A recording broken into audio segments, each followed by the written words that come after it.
يا رب صل على محمد. Assalamualaikum warahmatullahi ta'ala wabarakatuh. Alhamdulillah wassalatu wassalamu ala rasulillah wa ala alihi wa sahbihi wa mawala wa ba'du. Subhanaka la ilma lana illa ma'allamtana innaka antal alimul hakim wa tub alaina innaka antat tawwabur rahim. Rabbi syrah li sadri wa yassir li amri wahlul 'uqdatam min lisani yafqahu qawli. Rabbi yassir wa la tu'assir, rabbi tammim bi khair. Baik Bapak Ibu sekalian, rekan santri di mana saja berada, kembali kita lanjutkan kajian Al-Hikam kita ya. Kita sekarang sudah berada pada hikmah yang ke-27 ya. Langsung saja ila anqala al-musannif rahimahullahu ta'ala wa nafa'ana bi ulumihi wa barakatihi fid dharain amin. Al-hikmatus sabi'atu wal 'ishrun ya. Hikmah yang ke-27 ya. Ihalatukal amali ala wujudil faragi min ru'unatin nufus ya. Berkata Imam Ibnu Athaillah As-Sakandari rahimahullahu ta'ala, ihalatukal amali ala wujudil farag ya.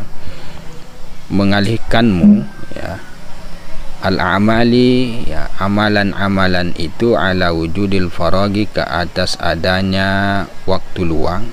Artinya engkau tangguhkan ya, kau alihkan kepada waktu luang, min ru'unatin nufusi, termasuk daripada kesembronoan atau kecerobohan nafsu ya. Jadi orang yang menunda-nunda ya, bahasa lainnya seperti itu, suatu amalan akhirat, amalan kebaikan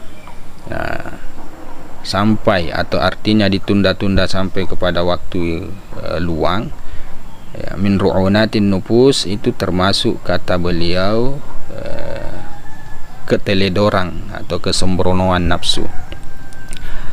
Nah, qala Asy-Syarqawi yarhamuhullah, berkata al-Imam Asy-Syarqawi yarhamuhullah dalam mensyarahkan ungkapan ini, kata beliau, ihalatukal amali ala wujudil faraghi min ru'unatin nafsi ya, mengalihkanmu ya, al-amali amalan-amalan itu ala wujudil faraghi, kepada waktu luang, min ru'unatin nafsi, termasuk daripada kesembronoan nafsu. Nah, fa idza kana al-muridu mustaghilan bihalin min ahwali dunyahu ya, kata beliau, jika adanya seorang murid itu ya, seorang salik ilallah itu mustaghilan ya, dia sibuk bihalim min ahwali dunyahu, dengan suatu keadaan dari beberapa keadaan dunianya ya, dia sibuk dengan urusan-urusan atau pekerjaan-pekerjaan dunia lah, kurang lebih seperti itu. Wa kana dzalika yamna'uhu minal a'mali allati yatawassalu biha ila hadrati maulahu, dan adalah yang demikian itu, artinya kesibukan dunia tersebut, yamna'uhu, yang mencegah dia, minal amali, dari amalan-amalan, allati yatawassalu biha, yang ia jadikan sebagai sarana untuk sampai ila hadrati maulahu, kepada hadirat Tuhannya. Wa ahala dzalika, dan dia alihkan ya, yang demikian itu, artinya amalan-amalan yang bisa saja yang menyampaikan kepada Tuhannya itu ia alihkan ala faraghi min tilkal asghali, ke atas ya, usainya dia, selesainya dia, min tilkal asghali, dari kesibukan dunia tersebut. Jadi seorang murid ya, kata Imam Asy-Syarqawi, kalau dia sibuk dengan urusan dunianya ya, dan kebetulan pada saat sibuk-sibuknya itu ya, ada amalan-amalan yang menuntut untuk diamalkan, yang mana amalan tersebut itu adalah amalan yang bisa menyampaikan dia kepada Allah Subhanahu wa ta'ala, tetapi ahala dzalika, seorang murid ini itu mengalihkan, atau bahasa lainnya menangguhkan amalan tersebut kepada, atau pada waktu ketika dia sudah selesai daripada urusan dunianya. Nanti dia selesaikan dulu urusan dunianya, barulah kemudian dia beramal dengan amalan-amalan yang menyampaikan dia kepada Allah Subhanahu wa ta'ala. Nah, dialihkan. Faqala seraya dia berkata, idza tafarraqtu amiltu, apabila aku sudah selesai dari urusan dunia, amiltu, barulah aku akan kerjakan, misalnya seperti itu. Nah, kana dzalika, adalah yang demikian itu, kata Imam Asy-Syarqawi, yang menangguh-nangguhkan itu, dalilan ala ru'unatin nafsihi, itu petanda atas kesembronoan nafsunya, itu tanda kalau dia ceroboh, kurang lebih seperti itu. Nah, warru'unatu, adapun ru'unah itu, kesembronoan itu, darbun minal hamaqati, termasuk bagian daripada kebodohan. Wadzalika, ya, kenapa disebut bagian daripada kebodohan? Karena yang demikian itu litaswifihil amala ila faraghi awanihi, karena dia menangguh-nangguhkannya, ya. Dia menangguh-nangguhkan amalan tersebut ila faraghi awanihi, kepada usai waktunya, artinya kepada waktu luang di mana dia tidak sibuk lagi dengan perkara dunia. Nah, jadi penangguhan tersebut itu bagian daripada kebodohan. Wa qad la yajidu mahlatan, dan bisa jadi dia tidak mendapatkan suatu kesempatan, artinya bisa saja kesempatan yang kedua kali tidak datang, kurang lebih seperti itu.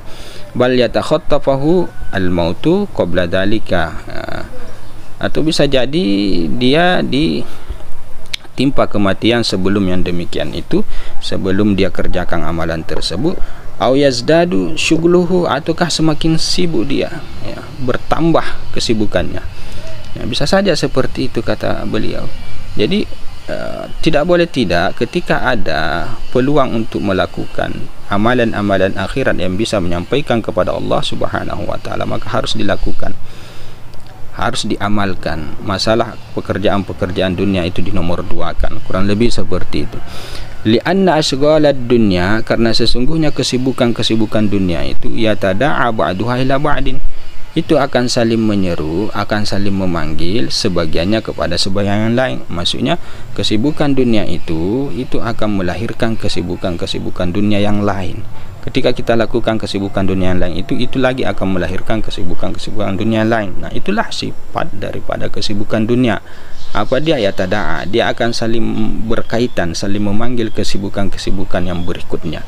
Nah, itu alasannya sehingga tidak boleh, ya, ditaswib, tidak boleh ditangguh-tangguhkan amalan-amalan yang berhubungan dengan masalah akhirat atau yang bisa menyampaikan kepada Allah.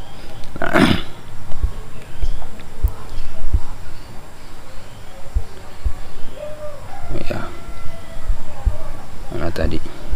Okey. Walau furidu annahu tafarraga minha, ya, andai kata, taruhlah, annahu, bahwasanya dia ini, si murid ini, tafarraga minha, kesibukan dunianya misalnya sudah selesai, baru kemudian diamalkan, faqad yatabaddalu azmuhu, itu terkadang sudah berubah azamnya, kegigihannya itu sudah tidak sama ketika sebelumnya, ketika peluang pertama itu datang, ya.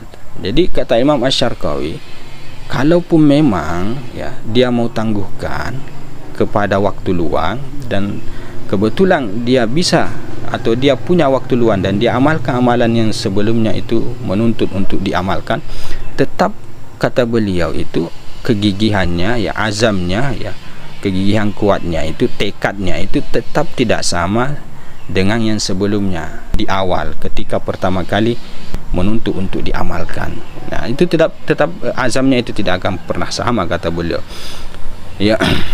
Wa tad'afu niyatuhu, dan niatnya juga sudah mulai melemah, tidak seperti sebelum-sebelumnya. Nah, fal wajibu alaihi, maka yang wajib ke atasnya seorang murid ini, an-nuhudu ila ma yusiluhu ila maulahu, yaitu bangkit untuk melaksanakan apa yang bisa menyampaikan dia ila maulahu, kepada Tuhannya, qoblal pauti, sebelum luput waktunya, sebelum tidak ada lagi kesempatan. Walidha, oleh karena itulah, kila, maka dikatakan dalam suatu ungkapan, al waqtu kasayf, waktu itu seperti pedang, illam taqta'hu qata'aka, jika engkau tidak mampu untuk memutusnya, maka dia yang akan memutus engkau.